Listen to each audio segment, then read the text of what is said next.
প্রিয় বন্ধুরা, আসসালামু আলাইকুম।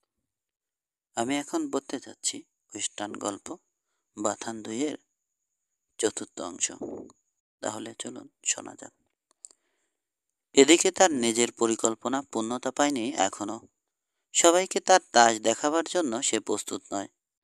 এ যাবৎ এমন কোনো সাক্ষ্য প্রমাণ সংগ্রহ করতে পারেনি যা থেকে তস্করদের সঙ্গে টারম্যানের আঁতাত সন্দেহ অতীতভাবে প্রমাণিত হয়। অগ্রদূতের পুনরাবির্ভাবে ওর ধ্যান ভঙ্গ হলো। দলপতির কাছ থেকে গলিপথ ধরে সামনের তৃণভূমিতে নেমে যাওয়ার নির্দেশ আসতে বুঝল উপকূল এখন ব্যাহ্যত নিরাপদ। এবার পূর্ব নির্দেশ অনুযায়ী 4 জোড়া তস্কর অর্ধবৃত্ত আকারে ছড়িয়ে পড়ল ডাইনে এবং বাঁয়ে। অন্যদিকে জেপ এবং আরেকজন লোক সরাসরি লাইন হাউস অভিমুখে এগোলো। বাতি দেখা যাচ্ছে ওখানকার একটা কেবিনে। নিঃশব্দে পুরো ঘাসের উপর দিয়ে দুল কিচালে এগিয়ে গিয়ে ঘোড়সওয়ারেরা ঘিরে ফেলল সম্পূর্ণ তৃণভূমি। তারপর কয়েটের অনুকরণে বিকট একটা চিৎকার করে গরু তাড়িয়ে নিয়ে ধীরে ধীরে কেন্দ্রের দিকে এগোলো। কিছু সংখ্যক জানোয়ার চেষ্টা করলো অশ্বারোহীদের পাশ কাটাতে, কিন্তু ঘোড়াগুলো জানে তাদের দায়িত্ব, ফলে শিগগিরই পলাতকদের পালের মধ্যে ফিরিয়ে আনলো। 1 ঘন্টারও কম সময়ে হয়ে গেল রাউন্ড আপ। জেপ এগিয়ে এসে দেখলো আনুমানিক 6-7-20 নাদোষ নুদোষ গরুর একটা পাল অপেক্ষা করছে তার জন্য। রওনা করে দাও ওদের, নির্দেশ দিল ফোরম্যান। দিনের আলো ফোটার আগেই কাজ সারতে হবে। সমস্যায় হেসে উঠল ডাকাত দল। চোরাই গরু বাছুর টেইলে রওনা করার কাজে উপগত হলো। কটেজ অংশ নিতে যাবে এমন সময় সন্তপর্ণে পেছনে এসে দাঁড়ালো এক চতুর বামন অশ্বারোহী। 6 শুটারের নল দিয়ে সজোরে আঘাত করলো ওর মাথায়। আঘাতপ্রাপ্ত লোকটা উপর হয়ে পড়ে গেল স্যাডল থেকে। ওর ভয়চকিত পণি আত্মতায়ী কিছু বুঝে ওঠার আগেই এক ছুটে পালিয়ে গেল অন্ধকারের ভেতর। বিজয়ের হাসি হেসে মাথায় পালকের টুপি পরা ভূতলশায়ী কালো কাঠামোর দিকে তাকালো বামন। কিছুক্ষণ মনে হয় তোকে এভাবেই পড়ে থাকতে হবে চাঁদ। তবে তোর কপালটা ভালো, বিড়বিড় করে বলল সে। আমার ইচ্ছা ছিল পেটের ছুরি ভরে দেয়া, কিন্তু জেব রাজি হলো না। বলেছে তাহলে আমাকে খুন করবেও, আর ব্যাটা করবেও তাই, শালা। আরেকটিবারও শিকারের দিকে না তাকিয়ে খর্বাকৃতি নিষ্ঠুর উন্মাদ ঘুরিয়ে নিল তার ঘোড়া। জোর কদমে ছুটল হানাদার দোসরদের সঙ্গে মিলিত হতে। হিমেল ভরে দেখা গেল প্রান্তর মারিয়ে ধীর গতিতে লাইন হাউসের দিকে এগিয়ে যাচ্ছে এক কাউবয়। লোকটা ডুরান। তৃণভূমি প্রায় বিরান দেখে ওর চোখ দুটো চকচক করে উঠল। একরকম ঝেঁটিয়ে নিয়ে গেছে মনে হচ্ছে। বিড়বিড় করে বলল, ও আরে ওটা আবার কি? ইন্ডিয়ানদের মাথার স্বাদ চোখে পড়েছিল ওর।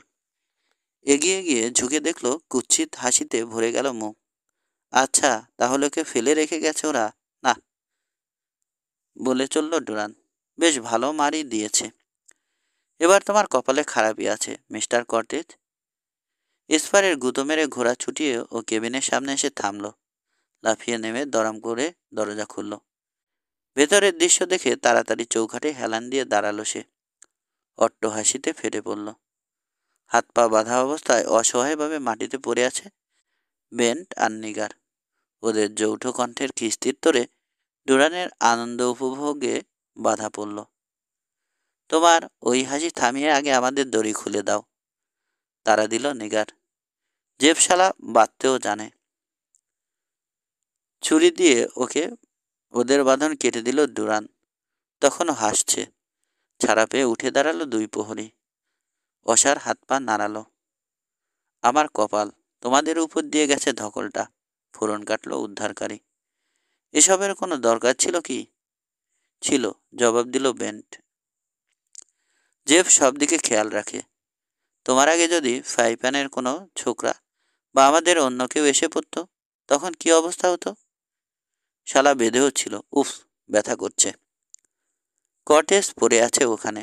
বুড়ো আঙুলটা খোলা দরজার দিকে নাচিয়ে বলল ডুরান, মনে হয় পটল তুলেছে। পটল না কচু, মাথায় সামান্য চোট লেগেছে। বেন তার পিস্তলের বাট চাপড়ে বলল, ওরা আমাদের আক্রমণ করার পরপরই আমি মেরেছি ওকে। তুমি? ডুরান অবাক। তারপর কথাটার অর্থ বুঝতে পেরে বলল, হ্যাঁ তাই তো, তোমাদের একজন ছাড়া আর কে হবে? খুব অদ্ভুত না? সুন্দর সমাধান হয়ে গেল। র্যাটলারও খুশি হবে নিশ্চয়। তার বলতে 4টে টেক্কা পেলেও এত খুশি হতো কিনা সন্দেহ। চলো আমরা এবার ওকে ভেতরে নিয়ে আসি। কর্টেজকে যখন একটা ব্যাংকে শুইয়ে দিল ওরা, তখনও সে অচেতন। প্রথমে ওরা হাত পা বেঁধে ওর গানবেল খুলে নিল 3 ওয়াইজেড কাউবয়। তারপর একটা ন্যাকড়া ভিজিয়ে মাথা আর ক্ষত পরিষ্কার করতে শুরু করলো। ওদের পরিচর্যায় শিগগিরই জ্ঞান ফিরে পেল ও। তবে কি ঘটেছে উপলব্ধি করতে বেশ কিছু সময় লাগলো। তারপর সুপরিকল্পিত ফাঁদটা যাতে অন্ধের মতো পা দিয়েছে সে, তার স্বরূপ টের পেতে শুরু করলো। খাওয়া দাওয়ার পর খবরটা বাথানে পৌঁছাবার উদ্দেশ্যে বিদায় নিল ডুরান।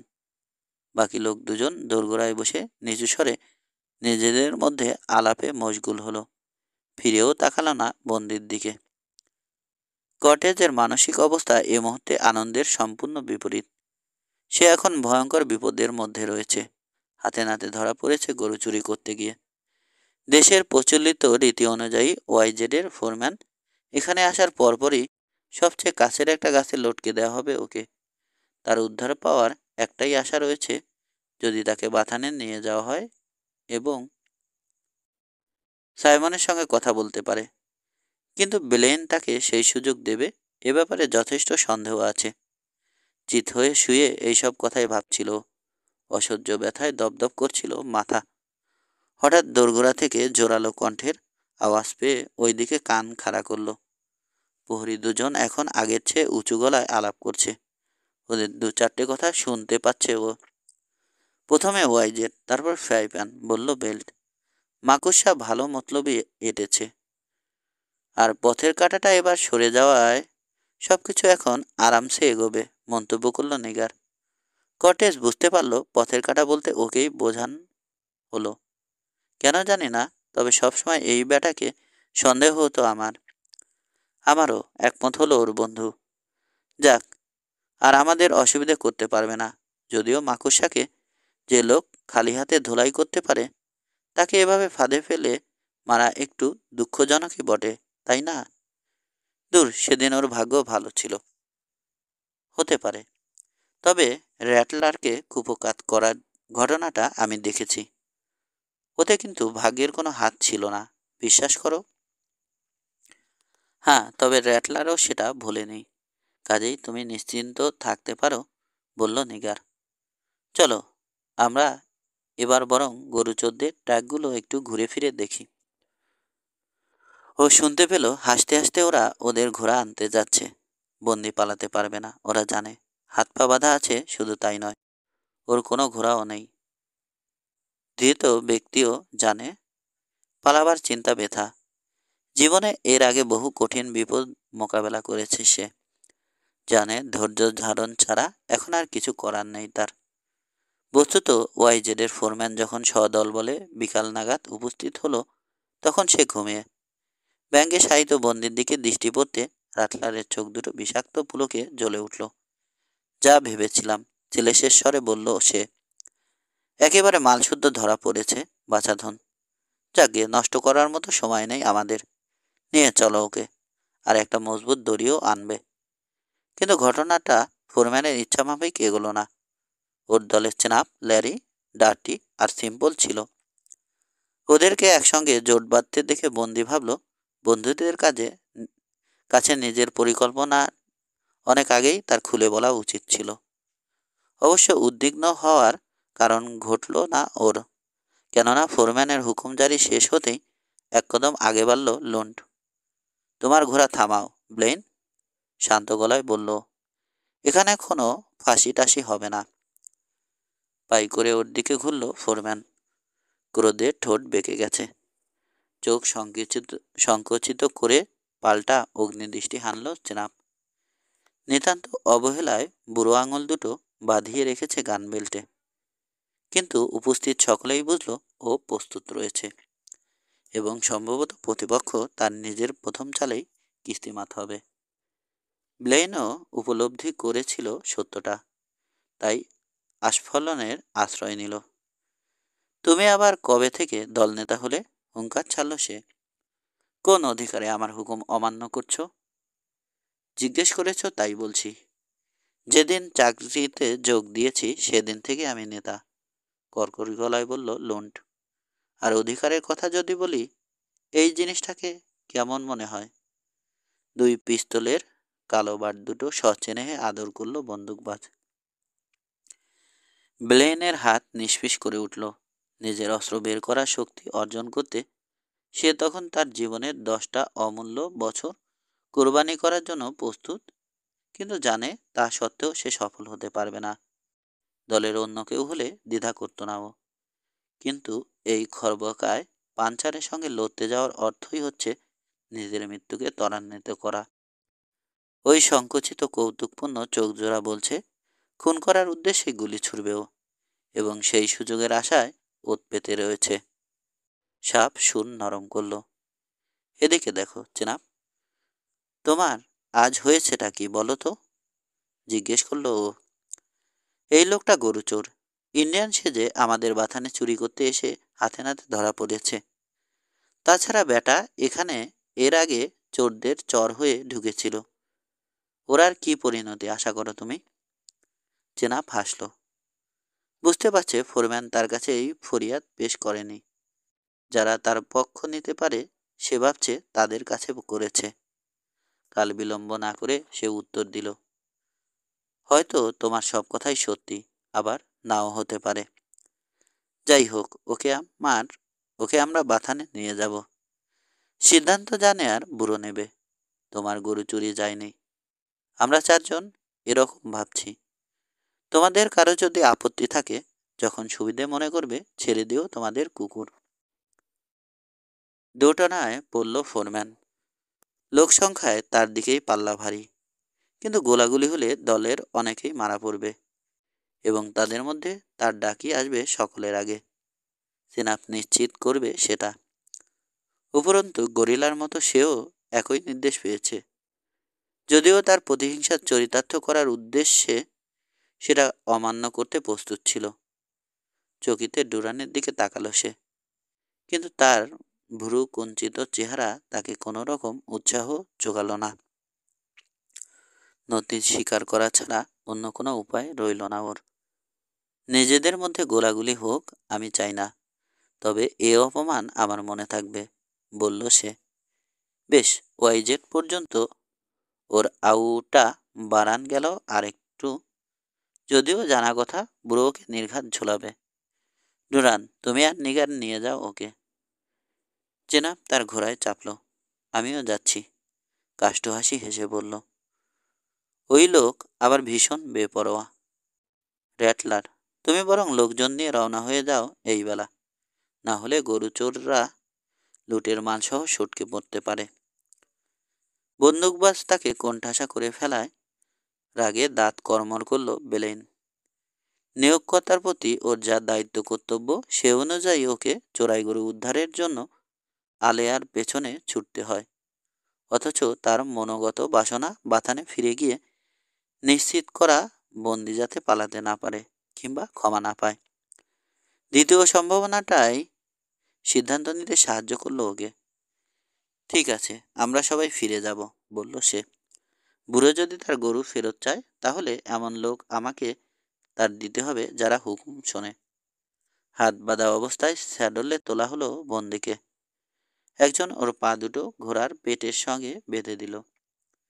তারপর ডুরানার বেল্ট দুপাশে এবং ব্লেন অববহিত পেছনে থেকে ওকে নিয়ে বাথানের উদ্দেশ্যে রওনা হলো।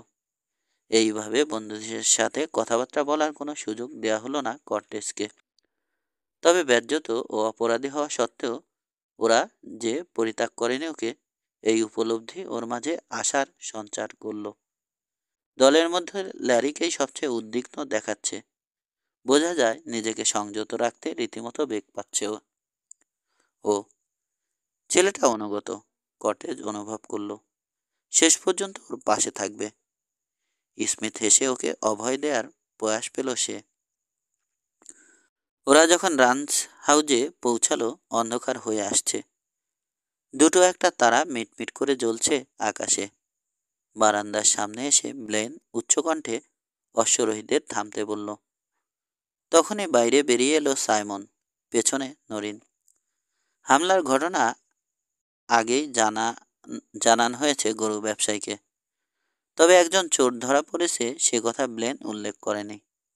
ফলে প্রথম দর্শনে বন্দিকে চোখে পড়ল না তার। এত তাড়াতাড়ি ফিরে এলে ব্লেন? জিজ্ঞেস করলো বাথান মালিক।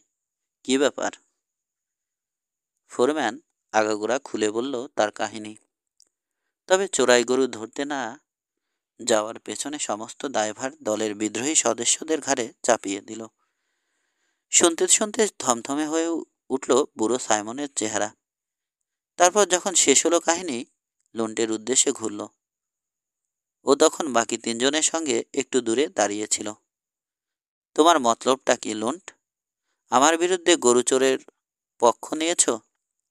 জিজ্ঞেস করল সে। ব্যাপারটা তা নয় বস, জবাব দিল বন্দুকবাজ। যদি তা হতো কর্টেসকে ছেড়ে দিতাম আমরা, আর সেটা আমরা পারতামও। ধার প্রকাশ পেল ওর গলায়। সবাই জানে র্যাটলারের সঙ্গে বন্দির কখনই সদ্ভাব ছিল না।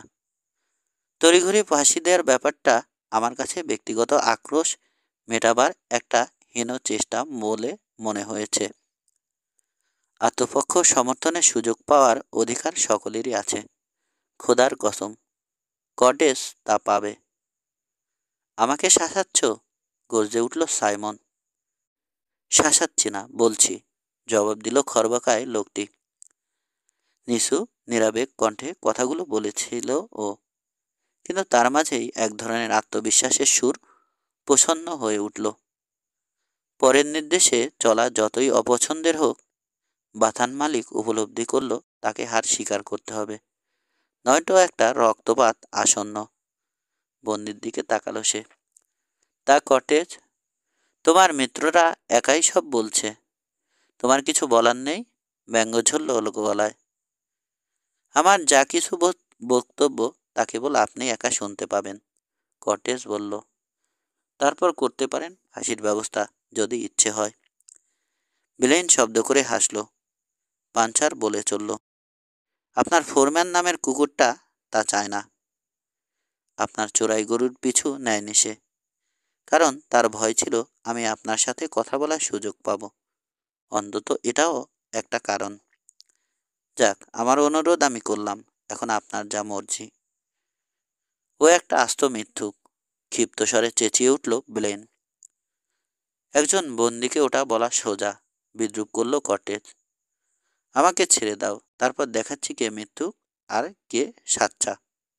হা, একটা চোরকে লটকাবে, তার আবার এত নটখটি? পূরণ কাটল ডুরান। কাছে পিঠে কি গাছ নেই নাকি? চুপ রাও, নইলে আমি তোমার মুখ বন্ধ করে দেব অকালে, ঝামটা মারল ল্যারি। তোমরা সবাই চুপ করো, মাথা মোটা গর্ধপের দল, গর্জে উঠল ভীতুচোদ্দ গরু ব্যবসায়ী।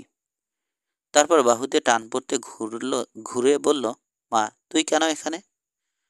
তোর এসবে জড়ান উচিত না। আমি শুধু এটুকু বলবো, বাবা, কটেজের কথা শুনতে আপত্তি কোথায়? আমাদের কোনো ক্ষতি হচ্ছে না তাতে। একটুক্ষণ ভাবল বুড়ো। মনে হয় তোর কথাই ঠিক, অবশেষে বলল। কটেজ, তুমি অফিসে এসো, বাকি সবাই চলে যেতে পারো। বেলেন নামতে নিল, কিন্তু বাদ ছাড়ল মালিক। আমি তোমাকে ডাকিনি র্যাটলার, যোগ করল সে। একটু বোঝার চেষ্টা করুন বস, এ লোক যদি আমার বিরুদ্ধে অভিযোগ আনে, আমার মোকাবেলায় সেটা হওয়া উচিত, প্রতিবাদ করল ফোরম্যান। কিভাবে জানলে তাই করবেও? এক্ষেত্রে সেটাই স্বাভাবিক, তাই না? মনিবের সুর নকল করল ব্লেন। ঠিক আছে, তা যদি করেই, তোমার কথা না শুনে তোমাকে ফাঁসিতে চড়াবো না আমি, কর্কশ গলায় বলল সাইমন। এখন ভাগো। বন্দিকে অনুসরণ করে অফিস ঘরে ঢুকলো সে। দেখলো তার মেয়ে আগে ভাগেই সেখানে অপেক্ষা করছে বসে। সংশয়ের দৃষ্টিতে ওর দিকে তাকালো বুড়ো। তারপর বলল, কই, তোকে আসতে বলেছি বলে তো মনে পড়ছে না। তুই এসেছিস কেন? বলো নেই বাবা, তবে আমি থাকছি, জবাব দিল নরি। ওর কণ্ঠে দীর্ঘ সংকল্পের সুর ধ্বনিত হতে দুজনেই চমকে তাকালো মেয়েটির পানে। লাশ সময়ে চাপল্য বিদায় নিয়েছে। কর্তৃত্বপরায়ণা এক মহিলা বলে মনে হচ্ছে ওকে। বিরক্তি প্রকাশ করলো পুরো। এটা মেয়ে মানুষের কাজ না, বলল। এটা তোমার কাজ, অতএব আমারও, জবাব এলো। তাছাড়া এই লোকের কাছে আমি ঋণী, সেটা আমি ভুলে যাইনি। হুঁ, তাচ্ছিল্য প্রকাশ পেল বাথান মালিকের কণ্ঠে। আমার গরু চুরি করে সেটাও পুষিয়ে নিয়েছে। যাই হোক, তুই যেভাবে ভাবতে চাস ভাব। তো কটেজ, এবার শুনি তোমার কি বলার আছে, ঝটপট। বন্দি সঙ্গে সঙ্গে সাড়া দিল না আমন্ত্রণে। নীরবে টেবিলের সামনে দাঁড়িয়ে আছে ও, হাত বাঁধা, মুখে দাড়িগোফের জঙ্গল, মাথায় রক্তের দাগ লাগা নোংরা ব্যান্ডেজ। এই চেহারায় যে যথার্থই ওকে একজন নরপশু বলে মনে হচ্ছে, সে বিষয়ে ও মর্মান্তিকভাবে সচেতন। যদিও নিতান্ত কৃতজ্ঞতার বশে মেয়েটা সামান্য হলে ওর প্রতি সমবেদনা জ্ঞাপন করায় খানিকটা চঞ্চল বোধ করছে। তবু ওর বাবার সাথে নিভৃতে আলাপ করতে পারলেই ও বেশি খুশি হতো। তার তদন্ত সম্পূর্ণ হয়নি সত্যি, তবে সে অনুভব করছে বাথান মালিককে বিশ্বাস করানোর মতো পর্যাপ্ত তথ্য তার কাছে আছে। ওয়াইজেড ত্যাগ করার সময় আপনাকে আমি বলেছিলাম, সবকিছু খুলে বলার মতো অবস্থা আমার আসেনি, শুরু করলো। বস্তুত আমি এখনো তৈরি নই, কিন্তু অনেক সময় নিজের গর্দান যাওয়ার আশঙ্কায় মানুষকে বহু কিছুই করতে হয়। ম্লানভাবে হাসল। আমিও করছি। চালিয়ে যাও, বলল সাইমন সংক্ষেপে। আমি বলেছিলাম ইন্ডিয়ান সেজে মূলত শ্বেতাঙ্গরাই গরু চুরি করছে। এখন জানি আমার কথাই ঠিক, এগুলো কর্টেজ। সেটা বুঝতে অসুবিধে হয় না, বিদ্রুপ করল পুরো। বন্দির মাথার যে পালকের টুপিটা ব্লেন তার কাছে হস্তান্তর করেছে, এক ঝলক তাকালো সেটার দিকে। না, চিহ্নগুলো খুবই স্পষ্ট। বিদ্রুপটা গায়ে মাখল না পাঞ্চার। কিন্তু যে কথা আপনি জানেন না সেটা হচ্ছে বিরাট একটা দল লেগেছে আপনার পেছনে, আর এতে আপনার ফোরম্যান এবং দলের আরও কিছু লোক জড়িত। এটা কিন্তু স্পষ্ট নয় এখনো, চাষাসোলা মন্তব্য করল গরু ব্যবসায়ী। আমি আগেই বলেছি, অপ্রস্তুত অবস্থায় মুখ খুলতে হচ্ছে আমাকে, স্মরণ করিয়ে দিল পাঞ্চার। সমস্ত প্রমাণ এখনো জোগাড় করতে পারিনি, তবে যা বলছি জেনেই বলছি। ডবল এক্স আর ক্রসড ডাম্বেল একসঙ্গে গরু চুরি করছে আপনার এবং ফ্রাই প্যানের, আর এতে সাহায্য করছে আপনার কয়েকজন লোক। পুরো দলটাকে যে লোক চালাচ্ছে তাকে ওরা মাকুসা নামে ডাকে। কাল রাতের হামলাটা ক্রস ডাম্বেলের কীর্তি। আমিও ওই দলে ছিলাম। আর একটা কথা, বেল্ট আমাকে বেহুশ করে নাই, করেছে আমারই সঙ্গীদের একজন। এতে তাদের লাভ, জানতে চাইল সাইমন। বোধহয় সন্দেহ করেছিল আমাকে, কিংবা কারো ব্যক্তিগত আক্রোশও হতে পারে, জবাব দিল কর্টেজ। যাই হোক, কাজটা আপনার লোকের কারো না, তারা একটিবারও বাইরে পর্যন্ত আসেনি। ওই মাকুসাকে তুমি দেখেছ? সাইমন প্রশ্ন করল। হ্যাঁ, হ্যাসেটে সে নিজের পরিচয় দেয় টারম্যান বলে, জবাব দিল কর্টেজ। যা আশা করেছিল এই ঘোষণা সেরকম কোনো প্রতিক্রিয়া সৃষ্টিতে ব্যর্থ হলো। নরিন অবশ্য চমকে উঠে তাকালো ওর দিকে, কিন্তু ওর বাবা অট্টহাসিতে ফেটে পড়ে চেয়ারে হেলান দিল। কর্টেজ আর নরিন হতচকিত দৃষ্টিতে চেয়ে রইল ওর পানে। খাসা বলেছ বাছা, হাঁপাতে লাগলো বুড়ো। হাসির দমকে পেট পেটে খিল ধরে গেছে, তবে কোনো কাজের না, এই আর কি। অবশ্য তুমি বা জানবে কোত্থেকে? এই বাতানে $50,000 খাটানোর প্রস্তাব দিয়েছে টারম্যান। আমার মেয়েকে যেদিন সে বিয়ে করবে সেদিনই। বলো, তোমার কি বলার আছে এ ব্যাপারে? কর্টেজের চোখ ছোট ছোট হয়ে এলো। ভেতর থেকে ফোফরা করে দিতে পারলে টাকা খাটাতে ওর সুবিধা হয়। সিলেস ঝরল ওর কণ্ঠে। ওয়াইজেড আর ফ্রাই প্যান কবজা করার তালে আছে টারম্যান ছলে বলে। যে বাথানে টাকা ঢালবে ভাবছে সেটাতেই ডাকাতি করছে, তা অন্য কারো না, হবু শ্বশুরের গরু। হুঁ, উপহাস করল সাইমন। খুবই সঙ্গত মনে হচ্ছে না? না হয় স্বাভাবিক, স্বীকার করলো কাউ পাঞ্চার। রহস্যের পুরো জটটা এখনো খুলতে পারিনি আমি। তাছাড়া ভুলে যাবেন না, এর মধ্যে আরও লোক আছে। পোকার পিট পোকার পিট, ডেক্সটার, আপনার ফোরম্যান, এরা বিনা স্বার্থে কিছু করার লোক না। কাষ্ঠ হাসি হাসল বাথান মালিক। এবং তুমিও, তাই না? প্রথম এখানে যেদিন এলে মাসে $40 একটা চাকরি চাইলে। এমন একটা চাকরি যেটা পেলে বন্ধুদেরকে তোমার চুরিতে সাহায্য করতে সুবিধে হয়। আমি চোখ বুজে পা দিলাম ফাঁদে, কিন্তু আর না, এখন সেগুলো খুলে গেছে। মিস্টার গরুচোর, তোমার কথায় আর আমি ভুলছি না। মিথ্যুক।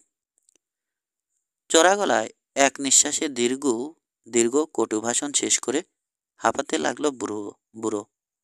ক্রোধের আগুনে ভস্ম করে ফেলতে চাইল সামনে দাঁড়ান লোকটাকে, কিন্তু বন্দি নির্বিকার। নরিনী মুখ খুলল। বাবা, বিড়বিড় করে বলল ও ভৎসনার সুরে। তুই চুপ করে থাক মেয়ে, জবাব দিল ওর বাবা। এ লোক হয়তো তোর চোখেও ঠুলি পড়িয়েছে, কিন্তু এখানে ধরা পড়ে গেছে। কর্টেজের উদ্দেশ্যে ফিরে চালিয়ে গেল বুড়ো। এ পর্যন্ত আমাকে অনেক বোকা বানিয়েছ তুমি, কিন্তু কাল সকালে মার্শালের হাতে তোমাকে তুলে দেওয়ার সময় যখন বলবো তুমি আসলে সাবাডিয়া আউটল, তখন দেখা যাবে কোথায় থাকে তোমার জারিজুরি। হা, কি অবাক হলে নাকি? নিজের উপর প্রচণ্ড নিয়ন্ত্রণ থাকা সত্ত্বেও এই অপ্রত্যাশিত অভিযোগে বিস্ময়ের ধাক্কা সামলাতে পারল না বন্দি। চমকে উঠল। বুড়ো বোধ হয় এমনটাই আশা করছিল। সামান্য হলেও ভাবান্তরটা ধরা পড়ল তার চোখে। এটাও বুঝে অস্বীকার করবে? ঘৃণায় ঠোঁট বাঁকালো গরু ব্যবসায়ী। তোমার যা মুখের জোর, নিশ্চয় এর কোনো ব্যাখ্যা ভেবে ফেলেছ এর মধ্যে। জোর করে ঠোঁটে হাসি ফোটালো বন্দি, কাঁধ ঝাঁকালো। না, বলল সে, এবার জিত আপনারই। তবে আবারও বলছি, আপনাকে ঘুঁটি হিসেবে ব্যবহার করা হচ্ছে। কিছু বোঝার আগেই মাত হয়ে যাবেন। তোমাকে সেজন্য ভাবতে হবে না, তুমিই মাত হয়ে গেছো। সিলেশ মাখা জবাব এলো। এখন এসো আমার সঙ্গে, রাতের মতো একটা নিরাপদ জায়গায় তোমাকে আটকে রাখবো। মাথা হেট করে বসে রইল নরিন। পাশ কাটানোর সময় পাঞ্চার একটা ফিসফিস শুনতে পেল। আমি দুঃখিত। ছোট্ট কথা, কিন্তু ওটাই স্বর্গীয় সুধার মতো কাজ করলো কর্টেজের জন্য। নীরবে সাবেক মনিবকে অনুসরণ করে রান্স হাউজের পেছনের অংশে গেল সে। ওখানে ফাঁকা ঘর রয়েছে একটা, আগে গুদাম হিসেবে ব্যবহৃত হতো। রোদে পোড়া ইটের তৈরি, মজবুত গাঁথনি, ভারী কাঠের দরজা, তালা ঝোলাবার ব্যবস্থা রয়েছে। বসার জন্য বাক্স আছে একটা। তোমার জন্য কম্বল আর খাবার পাঠিয়ে দিচ্ছি বলে ওকে একাকী চিন্তাভাবনার সুযোগ দিয়ে দরজা বন্ধ করে বিদায় নিল কারাপাল। 8 ঘন্টা পর লণ্ঠন হাতে ফিরে এলো সাইমন, সঙ্গে গোটা 2 কম্বল আর খাবারের একটা ট্রে। বন্দির হাতের বাঁধন খুলে দিল যেন খেতে পারে, তবে পিস্তল উঁচিয়ে দাঁড়িয়ে রইল দোরগোড়ায়। যখন খাওয়া শেষ হলো, আবার ওর কবজিতে দড়ি পরিয়ে দরজায় তালা ঝোলালো। 6। অনেকক্ষণ হলো নিশ্চলভাবে বসে আছে পাঞ্চার। নিজের অবস্থা ভাবছে। কোনো আশা নেই বলেই মনে হচ্ছে। অপ্রত্যাশিতভাবে তার পরিচয় ফাঁস হয়ে যাওয়ায় চূড়ান্ত সর্বনাশ হয়ে গেছে। এর ফলে পক্ষ অবিলম্বে তার প্রাণদণ্ড কার্যকর করার অজুহাত পেয়ে গেছে। বন্ধুরাও হয়তো এবার ছেড়ে চলে যাবে তাকে। মেক্সিকোতে তো বটেই, আমেরিকারও কয়েকটা অঙ্গরাজ্যে ধনকুবেররা মোটা অঙ্কের সাবাডিয়ার মাথার দাম ধার্য করেছে। একবার যখন তার ধরা পড়ার খবর জেনে ফেলবে লোকজন, নিঃসন্দেহে হ্যাসেটস সফলিতে ওর জন্য বরণডালা সাজিয়ে বসে থাকবে লিঞ্চিং মব। তবে পাঞ্চার সহজে নতি স্বীকার করার পাত্র নয়। গভীরভাবে চিন্তা করছে, কিন্তু কবজির বাঁধন ঢিলে করতে ওর হাত ব্যস্ত। কোনো ফায়দা হলো না। যে কোনো পাকা নাবিকের মতোই গরু ব্যবসায়ীরা গিট বাঁধার কাজে দক্ষ হয়। সাইমন ফাঁক রাখেনি কোনো।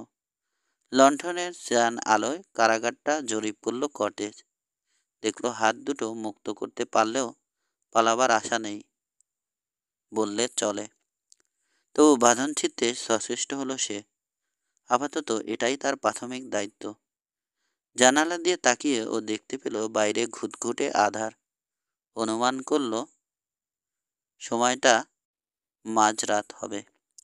সহসা একটা নড়াচড়ার আভাস পেল সে। পা টিপে টিপে হাজতের দিকে এগিয়ে আসছে কে যেন। তারপর তালার ভেতর চাবি ঘোরানোর আওয়াজ পেল। পরক্ষণে দরজা খুলে ভেতরে ঢুকলো নরেন, হাতে একটা ছুরি। জলদি বাঁধন কাটতে হবে, ফিসফিস করে বলল। তারপর যখন কেটে ফেললো দড়ি, তখন যোগ করলো, সিডার গাছের নিচে ল্যারি অপেক্ষা করছে ঘোড়া নিয়ে, এখনই যাও। তা হয় না, তোমার বাবা রাগ করবেন, আপত্তি জানালো বন্দি।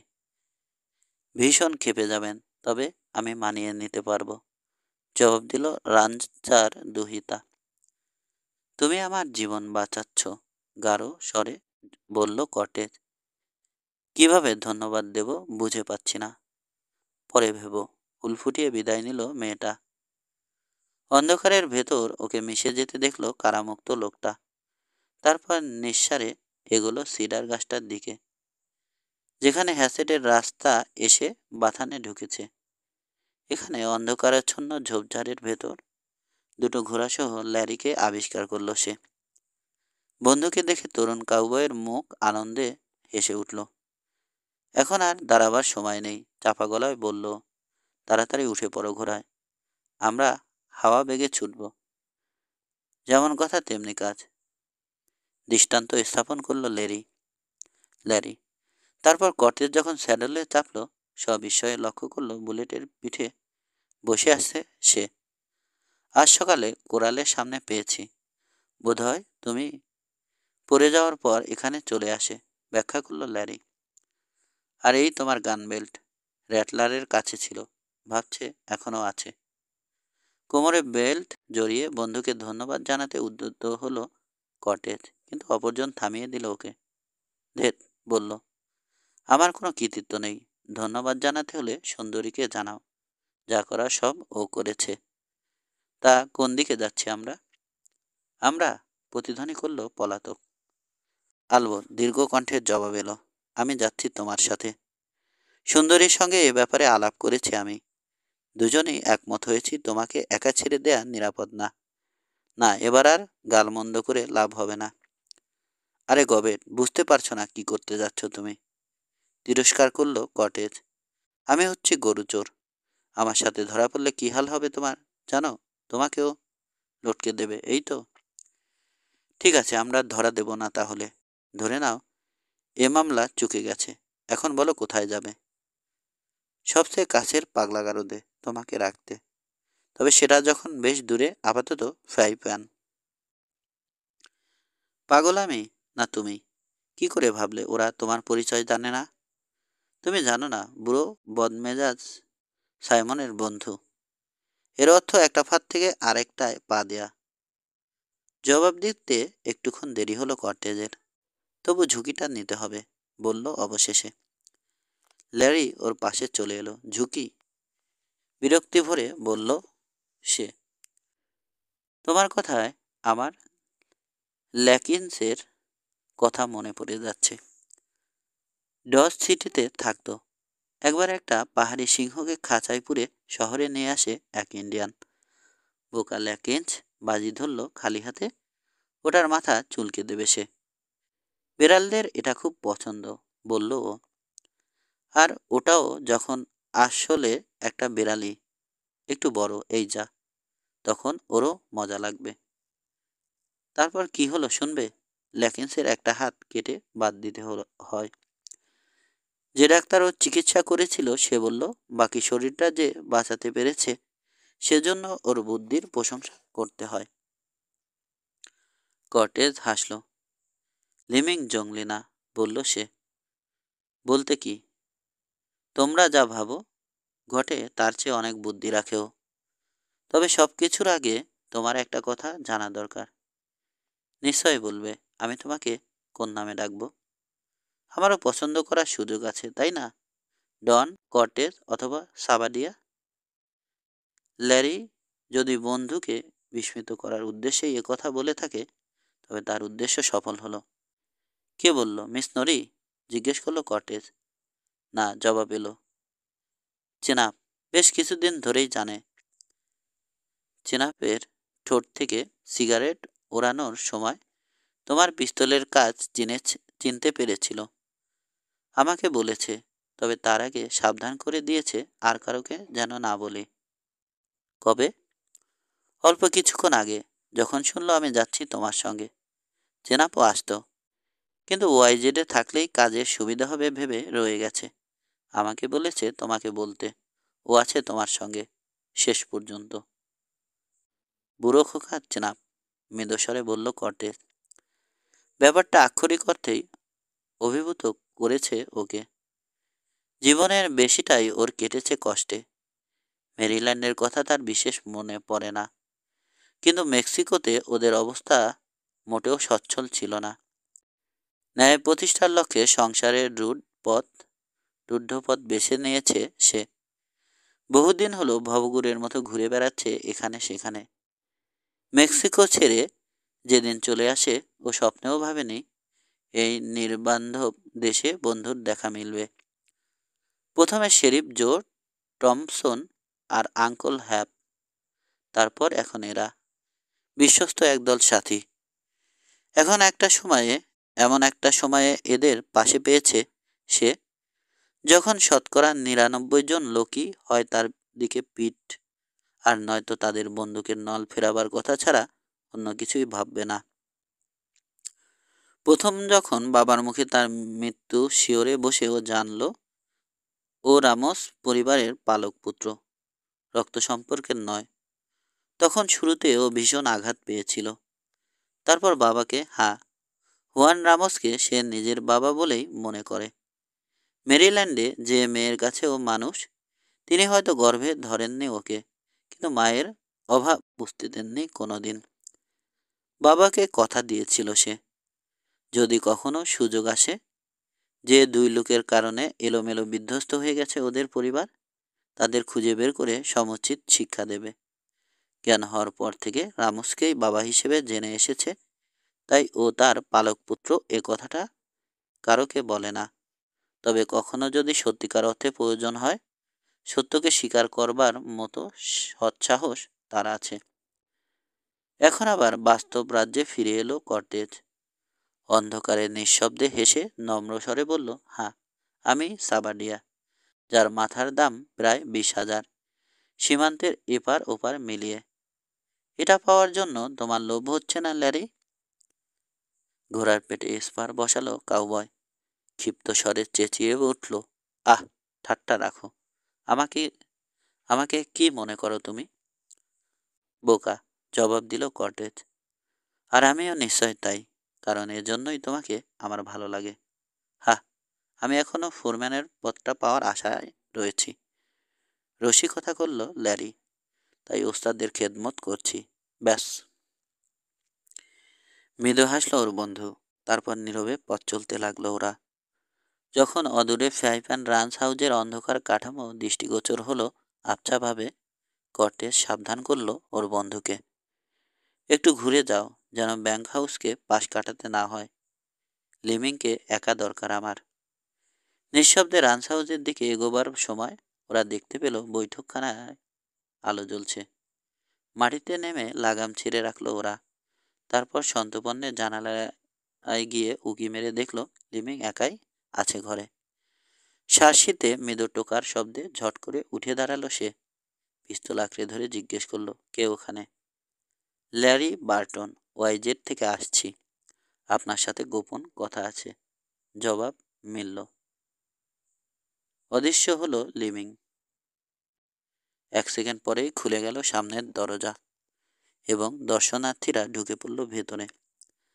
খোলা দরজার বা পাশে পিস্তল হাতে দাঁড়িয়েছিল গৃহস্বামী, যেন বিপদ দেখলে পয়লা চোটেই গুলি করতে পারে। বার্টনকে দেখে অস্ত্রটা হোলস্টারে ফেরত পাঠালো সে। হাসলো। হ্যালো ল্যারি, সময় খারাপ, তাই সতর্ক থাকতে হয়, বলল সে। তারপর কটেজের দিকে চোখ পড়তে কালো হয়ে গেল ওর মুখ। আবার হাত চলে গেল 6 শুটারের দিকে। তোমাকে আশা করিনি কটেজ।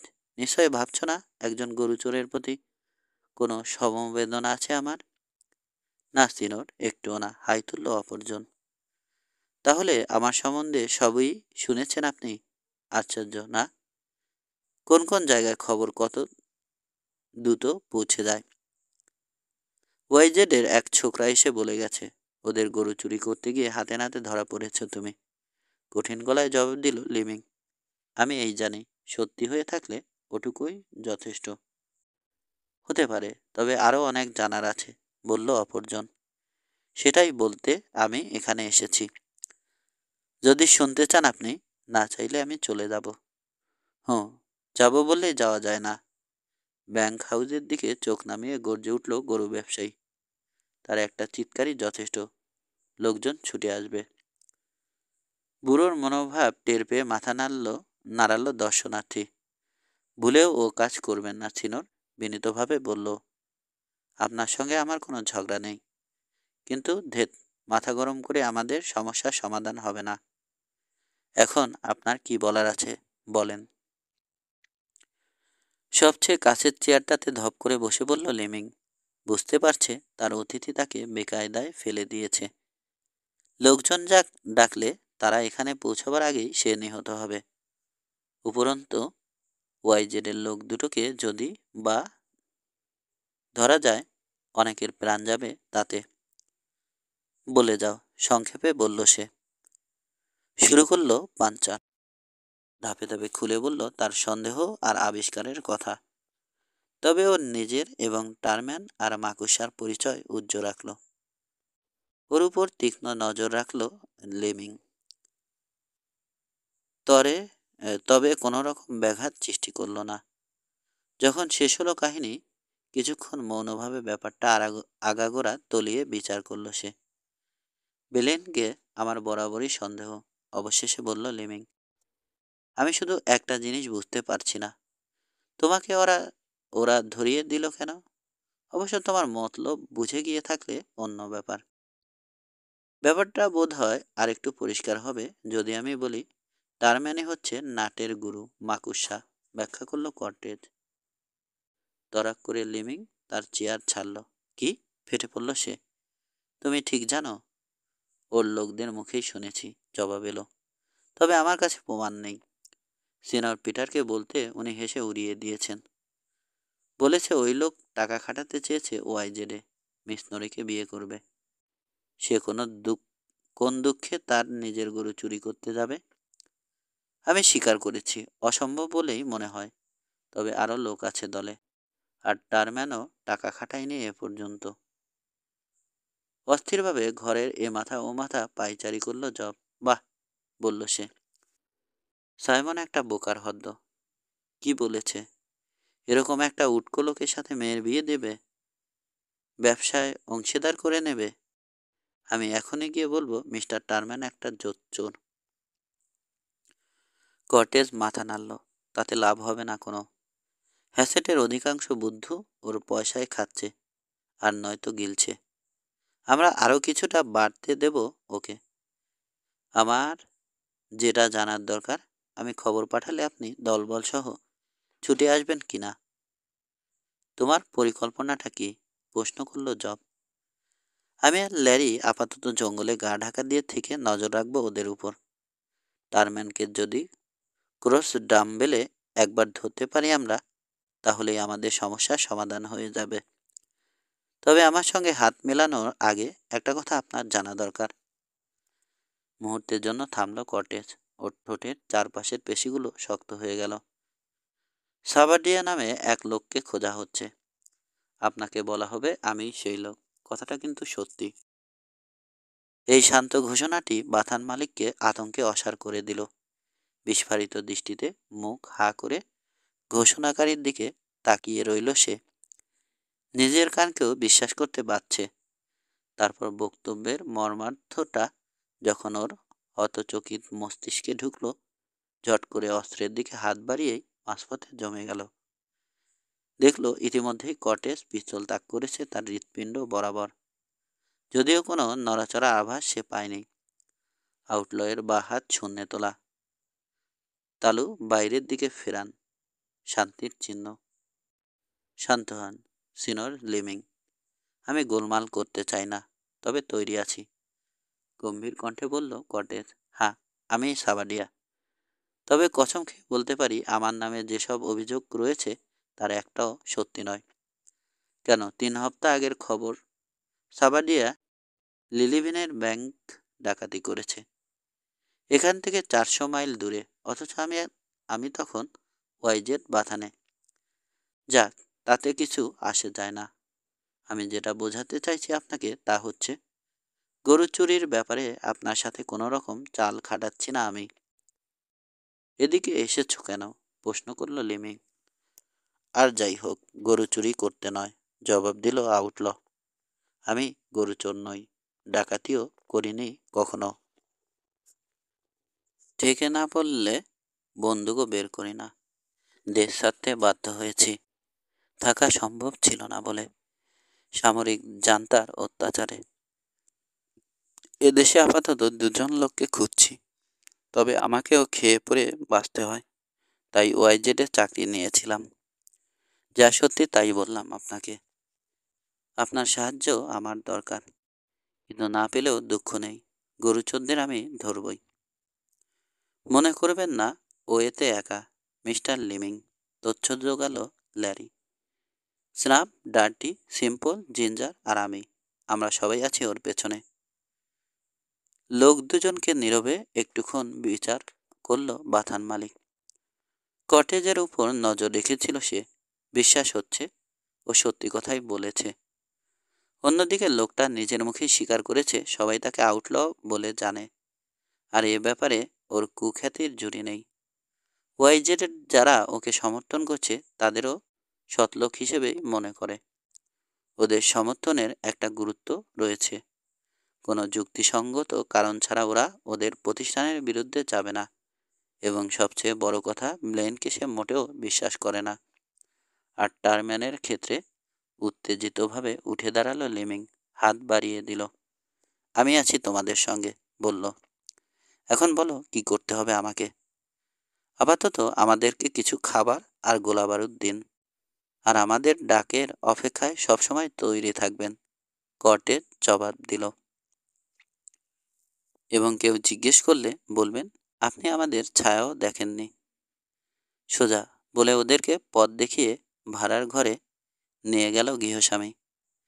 এখান থেকে ওরা খানিকটা বেকন, সিম, কফি, লবণ আর ময়দা তুলে নিয়ে একটা পোটলা বাঁধল। তারপরে একটা কেতলি, তাওয়া আর 2টো টিনের কাপ নিল। সবশেষে কার্টুজের একটা বাক্স বগল দাবা করে প্রস্তুত হলো যাওয়ার জন্য। সকলের আগে দরজার কাছে গেল লিমিং। বাইরে কেউ নেই নিশ্চিত হতে পাল্লা সামান্য একটু ফাঁক করে মাথা বের করলো। আর একটা কথা বলল কটেজ। আমরা হয়তো এত ব্যস্ত থাকবো যে খবর পাঠান সম্ভব হবে না। বিগ চিপের আশেপাশেই কোথাও ঘাঁটি গাড়ব আমরা। ধোয়ার সংকেতের জন্য একটু লক্ষ্য রাখবেন। ওই দিকে প্রথমে 3টে রিং, তারপর 2টো, আবার 3টে। যদি হপ্তাহ 2-এর মধ্যে আমাদের আর কোনো খোঁজ পাত্তা না পান, বুঝে নেবেন আমরা শেষ। সেক্ষেত্রে ক্রস ডাম্বেলে ঢু মেরে দেখতে পারেন একবার। যাওয়ার রাস্তা তো আগেই বলেছি। আর একটা চোখ রাখবেন টারম্যানের উপর। ওই যত নষ্টের গোড়া। আসি। খিড়কি পথে রান্স হাউস থেকে বেরিয়ে আধারে মিশে গেল ওরা। তারপর স্যাডলে চেপে ব্যাংক হাউসের লোকদের অগোচরে যেমন এসেছিল তেমনিভাবে সটকে পড়ল। লিভিং তার চেয়ারে ফিরে গেল আবার। চিন্তিত মনে পাইপে তামাক ভরল। সাবাডিয়া না, স্বগোক্তি করল সে জব। যে যাই বলুক, লোকটাকে আমার বিশ্বাস হয়েছে। ঠিক পথেই আছি আমি। ওর ওয়াইজেরের বন্ধুরা ওই দলের সেরা লোকজন।